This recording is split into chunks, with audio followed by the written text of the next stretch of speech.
히브리서 곳곳에 우리에게 익숙하거나 또 우리가 즐겨 암송하는 성구들이 있습니다. 제자반을 하셨던 분은 잘 아시겠지만 히브리서 4장 12절과 13절 말씀에 보면 이런 구절이 있죠. 하나님의 말씀은 살아있고 활력이 있어서 좌우의 날선 어떤 검보다도 예리하여, 전혀 모르는 말씀같이 이렇게 날선 어떤 검보다도 예리하여 혼과 영과 관절과 골수를 찔러 쪼개기까지 하며 라는 말씀이 있고, 또 믿음장으로 불리는 히브리서 11장 말씀을 보면 바라는 것들은 믿음은 바라는 것들의 실상이요 보이지 않는 것들의 증거니 선진들이 이로써 증거를 얻었느니라 라는 말씀이 있죠. 그 외에도 다수 우리가 잘 알고 있는 히브리서 말씀들이 있고 그 말씀들이 익숙합니다. 히브리서에는 우리가 자주 들어서 익숙하다 생각하지만 사실 히브리서를 온전히 이해하기는 것은 쉽지는 않습니다. 그 이유는 히브리서가 신약으로 분류되어 있지만 구약 말씀으로 가득 차 있기 때문에 그렇습니다. 히브리서 말씀을 본문으로 정했는데요. 말씀을 공부하면서 주일부터 월요일, 화요일, 수요일 히브리서로 온통 가득 차면서 주님을 생각하며 한 주간을 보낸 것 같습니다.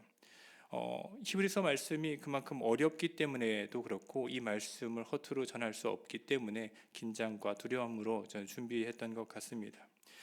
이 히브리서가 신약으로 분류되어 있지만 구약 말씀으로 계속해서 인용되어 있고 가득 차 있기 때문에 원래 구약 성경에 언급된 내용들과 구약 성경에 대해서 상황을 잘 이해하고 있어야만 히브리서 기자가 어떤 의미로 이 구약 성경을, 이 말씀들을 사용하고 또 인용하였는지, 또 히브리서 기자가 전하고자 하는 본래의 의미를 깊게 이해할 수 있기 때문입니다.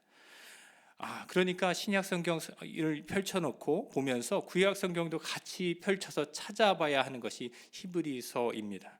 제사에 관해서도 되게 복잡하고 분명하게 나와 있기 때문에 어렵게 나와 있기 때문에 레위기 말씀을 또 펼쳐보면서 공부했던 때가 있었습니다. 그리고 히브리서의 저자가 누군지 분명히 특정할 수 없다라는 것이 좀 어려움이 있긴 한데요. 그나마 다행인 것은 히브리서 저자를 특정할 수는 없다 하더라도 이 서신이 1세기 유대 전통을 지닌 그리스도인들에게 보낸 편지라는 사실은 분명합니다. 여러 자료를 통해서도 분명하게 나타나는데요. 그렇습니다. 이 서신은 유대교 배경을 가진, 이 유대교 백그라운드를 가진 그리스도인들에게 보내진 편지입니다. 저자가 이들에게 이 서신을 기록해야 할 만한 분명한 이유가 존재할 것 같은데요. 그런 의미에서 히브리서 배경을 짤막하게 좀 살펴보도록 하겠습니다.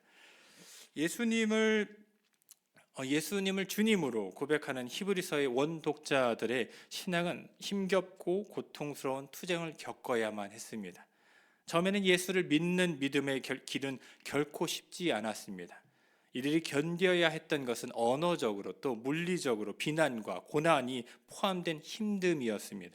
뿐만 아니라 이들은 주류 사회로부터 배척받으며 공개적인 모욕을 당하는 삶을 살아야 했지만, 그럼에도 불구하고 이러한 불편과 불합리함과 치욕을 오직 그리스도를 믿음으로 감내했습니다. 이들이 모든 이 불편함과 불합리함과 치욕을 감내할 수 있었던 이유는 바로 고난이 그리스도인이 되는 것의 한 부분임을 분명하게 알았기 때문입니다. 이 말씀을 준비하면서 어노인팅의 고난을 마땅히 마주하는 그 찬양을 듣게 되는데요. 가사가 참 감동적이었습니다. 그런데 우리가 이들이 고난이 그리스도인이 되는 것이 한 부분임을 알았고 분명히 감내했던 것을 어디서 알 수 있느냐? 히브리서 10장 32절 34절 말씀인데요. 눈으로 같이 한번 따라 읽어주시길 부탁드리겠습니다. 제가 읽겠습니다. 전날에 너희가 빛을 받은 후에 고난의 큰 싸움을 견뎌낸 것을 생각하라. 혹은 비방과 환난으로서 사람에게 구경거리가 되고 혹은 이런 형편에 있는 자들과 사귀는 자가 되었으니 너희가 갇힌 자를 동정하고 너희 소유를 빼앗기는 것도 기쁘게 당한 것은 더 낫고 영구한 소유가 있는 줄 알미라. 이들이 처음 그리스도를 믿음으로 고백하면서 이 많은 어려움과 수치와 불편함과 불합리함을 이겨낼 수 있었던 이유는 믿음이 확고했기 때문입니다. 그런데요, 문제는 이 회심 초기에 이런 박해가 십수년 또는 수십 년 동안, 지난 최근까지도 계속되고 있다는 사실입니다. 이렇듯 끝이 보이지 않는 어려움이 히브리서 독자들의 현재 신앙적 위기의 원인이 된 것으로 보입니다. 오늘 위한 히브리서의 저자 권영경 교수는 히브리서의 원독자들이 처한 이러한 상황을 영적 어려움을 영적 피로 내지는 영적 나태함으로 이어졌다라고 말합니다. 그는 이렇게 말하는데요. 제가 좀 잠깐 인용해서 말하겠습니다. 서신을 받아든 이들은 지금도 싸우는 중이다. 곧 죄에 맞서는 싸움을 하고 있습니다. 그런데 이들의 모습은 마치 지친 운동선수 같은 모습을 하고 있거나 성장이 더딘 영적 지체와 같다고 규정합니다. 어디서 그 말씀을 볼 수 있느냐? 히브리서 12장 12절부터 13절 말씀인데요. 우리 함께 읽어보도록 하겠습니다. 같이 읽겠습니다. 그러므로 피곤한 손과 연약한 무릎을 일으켜 세우고 너희 발을 위하여 곧은 길을 만들어 저는 다리로 하여금 어그러지지 않고 고침을 받게 하라. 이 말씀을 읽으면서 저는 정말로 온 힘을 다 쏟은 운동선수 같다라고 생각을 했는데요. 우리가 이런 말을 좀 방송에서 하면 안 된다고 말을 할 수도 있는데, 동계올림픽 말해도 됩니까? 네.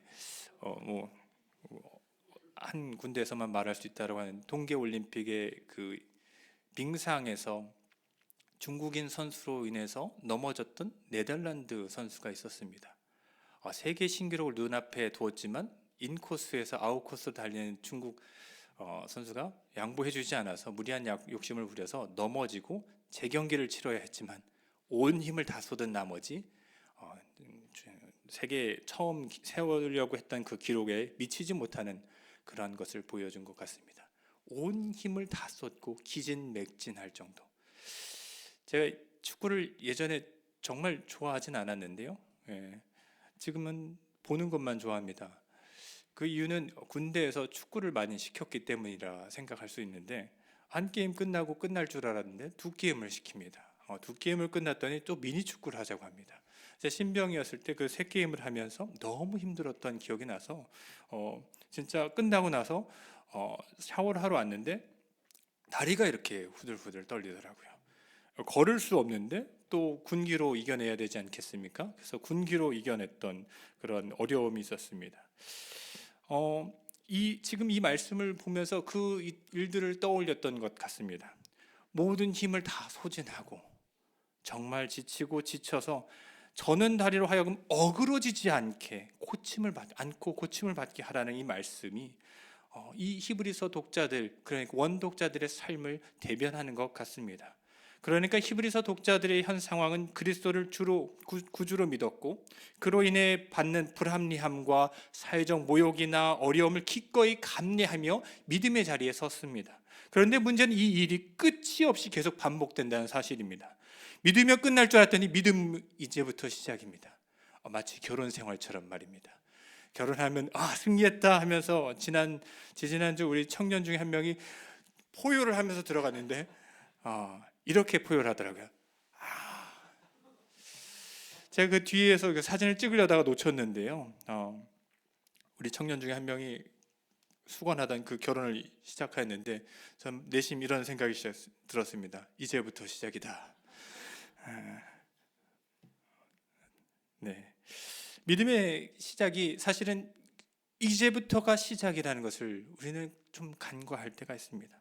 믿음을 지키기 위해 항상 끼어 있었던 그러한 삶들이 계속 이어지다 보면 그 믿음이 예전과 같지 않을 때가 종종 있습니다.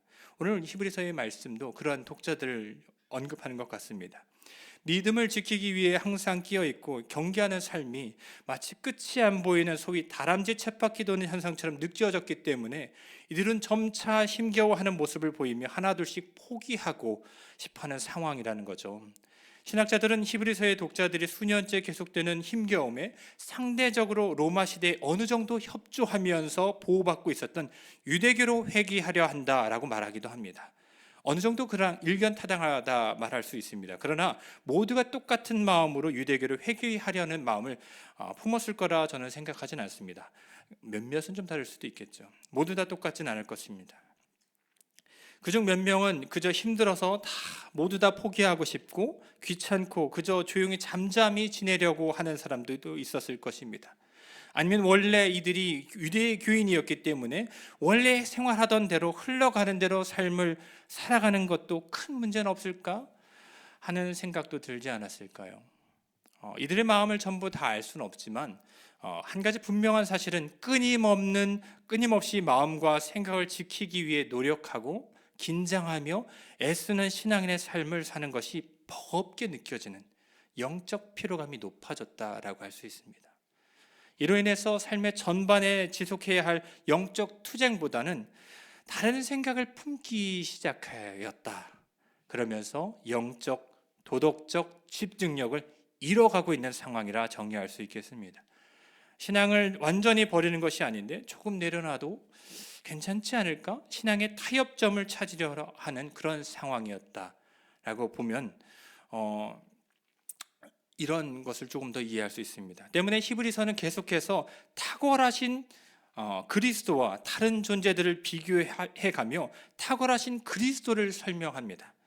히브리서 기자가 서신서 내내 이렇게 설명하는 이유는 영적 피로감으로 흔들리는 이들이 예수가 아닌 다른 것을 생각하는 중이었기 때문일 것 같습니다. 저도 말씀을 전할 때 대상들에 따라서 본질은 동일하지만 말씀을 전하는 방식을 바꾸곤 합니다. 주 예수 그리스도를 향한 믿음이 확고하신 분들께는 저도 하나님께서 누구보다 뛰어나시다라고 굳이 비교하면서 말할 필요가 없습니다. 그 이유는 듣는 모든 분들이 하나님은 뛰어나시다, 전능하시다, 전지하시다라는 것을 다 공감하고 있기 때문입니다. 그 믿음이 흔들리지 않기 때문에 굳이 비교 대상을 찾을 필요가 없습니다. 그러나 하나님이 어떠한 분인지 잘 모르는 혹은 흔들리는 사람들 앞에서는 하나님과 그들이 믿는 바를 두고 비교를 통해서 그들이 생각하는 기준을 훨씬 상회하시는 하나님의 뛰어나심을 드러내곤 합니다.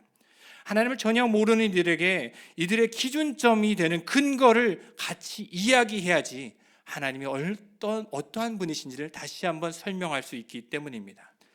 자, 그렇다면 만약 이러한 현실이 히브리서 독자들의 상황이라면 이 모습은 사실 우리의 모습과 크게 다른 게 없어 보일 것 같습니다.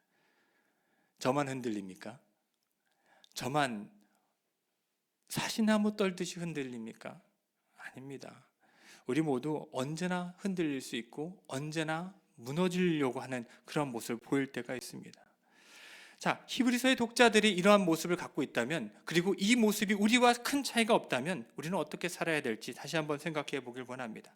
끝나지 않을 것 같은 영적 전투 속에서 변화와 열매의 결실, 성장의 경험이 너무나도 오래 지나서 기억조차 나지 않는 영적으로 지친 상태에서 너무 힘들다 보면 내게 펼쳐지는 상황을 모면하고자 잠깐 이런 일을 잊기 위해서 생각의 도피나 상대적으로 쉬운 도피처를 찾아 떠나려 할 때가 있습니다.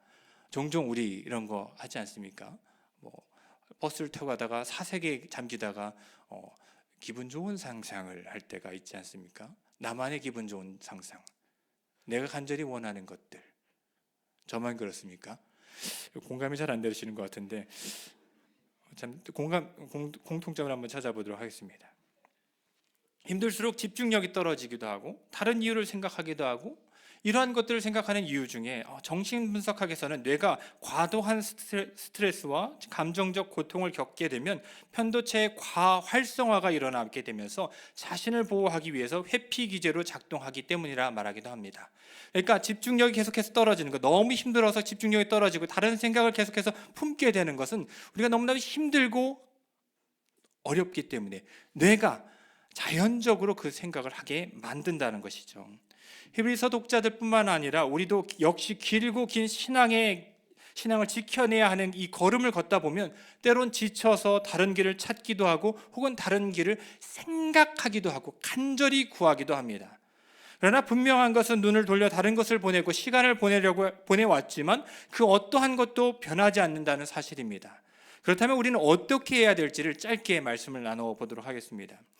분명한 것은 성경은 이럴 때일수록 분명한 진리에 더욱 집중하라 말합니다. 우리가 집중해야 될 그 진리가 무엇일까요? 1절 말씀을 같이 한번 읽어보도록 하겠습니다. 같이 읽겠습니다. 그러므로 함께 하늘의 부르심을 받은 거룩한 형제들아, 우리가 믿는 도리의 사도이시며 대제사장이신 예수를 깊이 생각하라. 히브리서 기자는 예수를 깊이 생각하라고 권면합니다. 여기서 생각하다라는 의미를 가진 헬라어 단어의 원형인 카타 노에오라는 말은 주목하다, 똑똑히 보다, 그리고 매우 주의 깊게 생각하다라고 번역될 수 있습니다. 영어로는 very careful consideration이라고 할 수 있죠. 네, 이해가 안 되시군요. 한국말만 기억하시면 됩니다. 주목하다, 똑똑히 보다, 매우 주의 깊게 생각하다. 우리말 성경으로는 깊이 생각하라라는 말로 번역되었는데요. 이 말이 참 잘 번역된 것 같습니다. 우리는 이 말을 예수 그리스도를 깊이 묵상하라는 말로 이해할 수 있습니다. 우리의 삶에 근원적인 어려움이 생길 때마다 우리는 크리스천으로서의 본질로 돌아가야 합니다. 그것은 바로 예수를 깊이 묵상하는 삶입니다. 예수님을 주목하여 깊이 묵상할 때 그분을 제대로 이해할 수 있기 때문입니다. 시지프 신화의 저자 알베르 까뮈는 현대인의 삶에서 부조리한 현실을 해결해 나가기 위해서 가장 필요한 것을 바로 깊은 생각이라고 주장하였습니다. 물론 그의 모든 생각에, 모든 주장에 동의할 수는 없지만 이 부조리함이라는 근원적인 문제를 해결하기 위해서 필요한 깊은 생각이라는 것은 동의합니다. 가장 중요한 것은 진리이신 예수를 깊이 생각하라는 것이 이 문제의 해결이라 할 수 있습니다. 히브리서 기자는 우리가 이 예수를 묵상해야 하는 이유를 우리가 함께 하늘의 부르심을 받았기 때문이라, 다시 말해서 하늘의 부르심에 우리가 동참하고 있다라는 것으로 말합니다. 이 부르심에 가장 그리고 성실하게 임하시며 하나님의 아들이 되시는 예수님을 깊이 묵상해야 한다고 전합니다. 히브리서 기자는 우리가 깊이 묵상해야 할 예수님을 사도와 대제사장이라는 두 직분으로 전하는데요. 1절입니다. 다시 한번 제가 읽어보겠습니다. 그러므로 함께 하늘의 부르심을 받은, 그러니까 하나님의 부르심에 우리가 참여하고 있는 형제들입니다. 우리가 믿는 도리의 사도이시며 대제사장이신 예수를 깊이 생각해라 라고 말합니다. 사도는 보내심을 받은 자, 아포스톨로스라는 히라버의 원문을 갖고 있습니다. 예수님은 하나님의 보내심을 받아 이 땅에 오셨음을 우리가 다시 한번 생각해 보라는 것입니다. 그냥 단순히 보내셨지가 아니라 깊이 생각해 보시길 원합니다. 하나님이 왜 예수님을 이 땅에 보내셨고 예수님에 대해서 어떻게 말씀하셨는지는 우리 그 이유를 다시 한번 생각해 보아야 합니다. 요한복음 5장 37절 말씀인데요, 거의 상반절에 하나님께서 예수님을 보내셨다라고 말합니다. 또한 나를 보내신 아버지께서 친히 나를 위하여 증언하셨느니라. 하나님께서는 예수님을 보내시고 예수님을 왜 보내셨는지, 예수님이 어떠한 분이신지를 하나님 본인께서 증언하셨다라고 말합니다. 그리고 보내신 이유를 우리는 요한복음 3장 16절 말씀을 통해서 잘 알고 있는데요, 그 목적은 3장 17절에 기록되어 있습니다. 그 목적을 다시 한번 함께 읽어보도록 하겠습니다. 같이 읽겠습니다. 하나님이 그 아들을 세상에 보내신 것은 세상을 심판하려 하심이 아니요 그로 말미암아 세상이 구원을 받게 하려 하심이라. 예수님께서 우리를 구원하기 위해서 이 땅에 보내심을 받으셨다, 그 사실을 한번 깊이 묵상해 보시길 원합니다. 아는 것 말고요, 지성으로 아는 것 말고 깊이 왜, 그 무엇의 이유를, 어떻게 보내셨는지를 다시 한번 깊이 생각해 보시길 원합니다. 동시에 히브리서 기자는 예수님을 대제사장이라고 설명합니다. 그리고 히브리서 기자는 다시 한번 이 대제사장이신 예수를 굳게 잡으라고 4장 14절 말씀에 전하고 있는데요, 히브리서 4장 14절 말씀입니다. 같이 읽겠습니다. 그러므로 우리에게 큰 대제사장이 계시니 승천하시니 곧 하나님의 아들 예수시라. 우리가 믿는 도리를 굳게 잡을지어다. 대제사장이 어떤 인물입니까? 제사장들 중에서 대빵이다, 이렇게 생각하실 수도 있겠는데요, 제사를 통해서 하나님께 우리의 죄를, 모든 백성의 죄를 대속죄일에 들어가 하나님께 용서를 구하는 직분 아닙니까? 히브리서 기자는 예수님께서 십자가 상에서 죽으시고 부활하심으로 단번에 우리의 죄를 사해 주신 것을 두고 예수님께서는 우리의 큰 대제사장이라고 히브리서 이후의 말씀에서 전합니다. 큰 대제사장. 그렇다면 우리는 왜 이 예수를 붙잡아야 할까요? 4장 15절에 이어서 언급하고 있는데요. 같이 한번 또 읽겠습니다. 우리에게 있는 대제사장은 우리의 연약함을 동정하지 못하실 리가 아니요 모든 일에 우리와 똑같이 시험을 받으신 이로되 죄는 없으시니라. 그 어떤 이보다 탁월하신 예수님께서 이 예수님의 탁월성을 전하는 것은 히브리서의 그 주요한 중점인데요. 흔들리고 다른 것을 생각하며 예수님과 이것이 맞닿지 않을까라고 생각하는 사람에게 그것보다 비교된 예수님은 없다라고 고백하기 때문에 그렇습니다. 그 어떤 이보다 탁월하신 예수님께서 이 땅에 나와 같은 존재로 오셔서 똑같이 시험을 받으셨다. 그렇기 때문에 우리의 상황과 어려움을 그 누구보다 잘 이해하고 계시다라는 것을 말하고 있습니다. 히브리서 기자는 이러한 제사장을 깊이 생각하며 대제사장이신 예수를 굳게 잡는 법을 알려주는데요. 16절 말씀입니다. 또 같이 읽겠습니다. 그러므로 우리는 긍휼하심을 받고 때를 따라 돕는 은혜를 얻기 위하여 은혜의 보좌 앞에 담대히 나아갈 것이니라. 지금 내가 겪고 있는 이 영적 피로감, 지침, 고난, 슬픔, 억울함 등 우리의 모든 상황을 친히 이 땅에 오셔서 경험하셨지만 예수님은 이 모든 상황 속에서 온전함으로 걸으셨다라고 전하고 있습니다. 죄는 없으시니라. 마태복음 5장 48절에서도 하나님과 같이 우리에게 이렇게 말씀하십니다. 그러므로 하늘에 계신 너희 아버지의 온전하심과 같이 너희도 온전하라. 예수님 이렇게 우리와 동일한 걸음을 걸으셨지만 우리의 모든 상황을 아시고 온전하게 걸어가심을 보여주셨습니다. 그러므로 우리는 이 예수님을 깊이 생각해야 합니다. 예수께서 걸어가신 길을 깊이 생각해 보시길 원합니다. 예수님은 사도이시면서 대제사장이라는 의미는 예수께서는 사도로 보내심을 받아 우리에게 오신 분이시며 동시에 대제사장으로 우리의 짐을 지고 하나님께로 나아가시는 분인 완벽한 중보자이심을 우리가 다시 한번 보여주고 계십니다. 그분의 신실하심은 유대인이라면 다 알고 있는 모세의 진실함보다 더욱 탁월하시다라고 히브리서 기자는 이어서 설명하고 있는데요. 유대인이라면 다 인정하는 그 모세보다 탁월하신 예수님을 전합니다.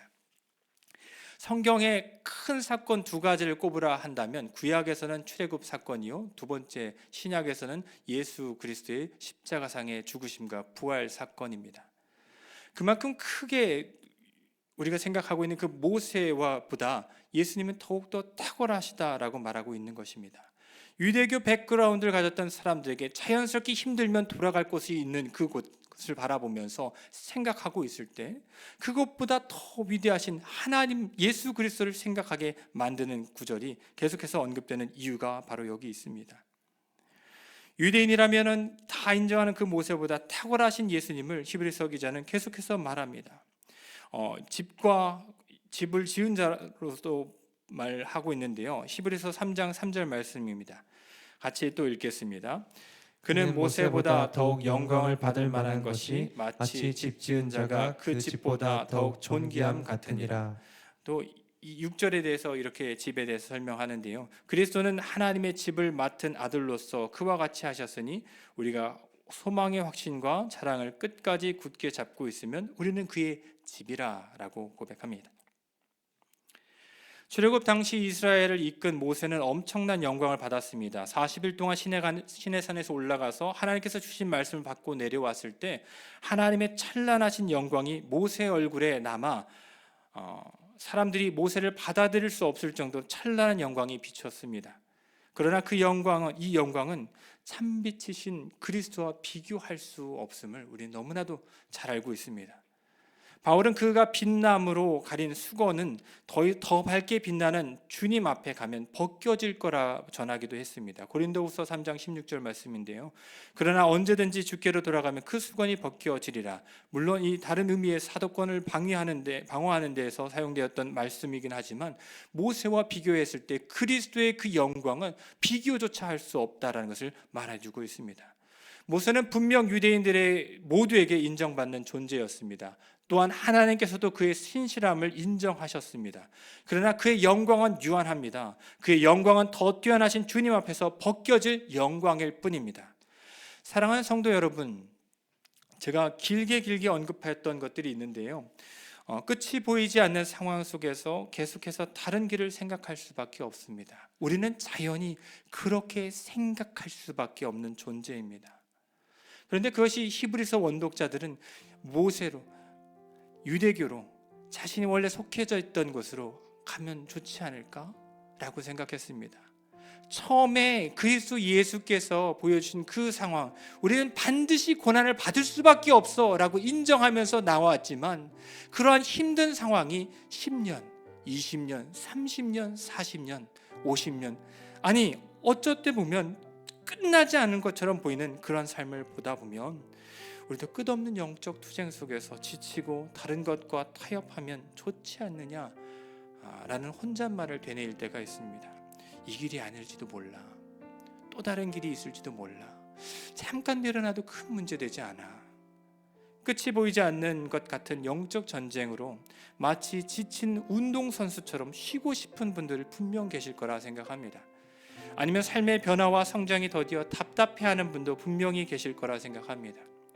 지치고 힘들어 다 포기하고 싶고 영적, 체력적 고갈 속에 힘겨워 고통스러운 투쟁을 벌이고 계신 분들이 계시다면, 또는 이런 일들이 분명히 나중에 겪게 될 사람이라면 한 가지만 기억하시길 원합니다. 사도이시며 대제사장이신 우리 구주 예수님을 깊이 생각해 보시길 원합니다. 그분만을 주목해 보길 원합니다. 물리적인 것이 아니라 사실은 마음적으로 말입니다. 예수님을 깊이 생각할 때 그분의 사랑을 분명 발견하게 될 것입니다. 우리가 예수님의 사랑을 사랑하지 못하는 이유를 어떤 분은 이렇게 말합니다. 그분을 깊이 묵상하지 못했기 때문입니다. 한 가지 일례를 좀 극단적일 수도 있는데요. 저는 종종 저를 정말로 사랑해 주셨던 할머니를 생각합니다. 이미 내 곁을 떠나가신 사랑하는 사람을 떠올릴 때마다 이런 생각을 합니다. 저희 어머니가 늦둥이시거든요. 저희 할머니가 1908년생이셨습니다. 또 외할아버지는 1898년생이셨습니다. 구한말. 네. 할머니가 노년 때 저를 키워주셨고요. 어렸을 때 바쁘셨던 부모님 곁에서 할머니와 많은 시간을 보냈던 것 같습니다. 물론 언제나 좋았던 것은 아닙니다. 짜증도 내고 화도 냈습니다. 그런데 그 화를 내었던 그 장면을 되새기다 보면 후회가 좀 남습니다. 그때 좀 참을 걸. 어린 저였지만 하늘을 바라보는 것을 무서워하며 뒤로 오라고 말씀하셨습니다. 아파트 10층 높이에서 베란다에 걸터서 하늘을 바라봤습니다. 옛날에는 샤시도 별로 없을 때였다 보니까 그냥 바라봤습니다. 겁이 많으셨던, 손주가 위험한 것을 바라보면서 내려오라 할 때 할머니 저 더 볼 거예요 라고 했던 게 20년이 지나도 계속해서 가슴에 사무쳐 있습니다. 사랑하는 사람을 저는 떠올리곤 합니다. 부모님, 조부모님, 형제, 자매, 아주 작은 행동과 해프닝 속에서 그들의 사랑의 몸짓과 말들이 떠오릅니다. 모든 게 꼭 같진 않겠지만 예수님께서 오신 이유와 목적, 우리에게 하신 말과 행동을 깊이 생각해 본다면 바쁜 일상을 보내느라 생각지도 못했던 우리를 위해서 예수님의 그 사랑, 우리 마음 깊은 곳까지 찾아오셨다는 것을 발견하게 될 것입니다. 예수님을 주목하여 보십시오. 예수님을 깊이 생각해 보십시오. 단순히 머리로 이해하는 그 예수님이 아니라 깊이 왜 나를 이렇게까지 사랑하셨는지를 바쁜 일상 속에서도 바라보시길 원합니다. 우린 그 사랑으로 다시 한번 일어나 영적인 싸움을 걸어갈 수 있습니다. 지쳐서 다른 곳을 생각하던 우리가 이겨나갈 영적 돌파력을 얻게 될 것입니다. 주님을 묵상하십시오. 그 본질에 집중할 때 우리에게 영적인 돌파력이 생길 줄 주님으로 축복합니다. 이 시간 우리 함께 이 찬양을 고백하며 나가겠습니다. 우리에게 힘을 주옵소서. 구주를 생각만 해도 우리의 마음이 어떨지를 다시 한번 고백하겠습니다.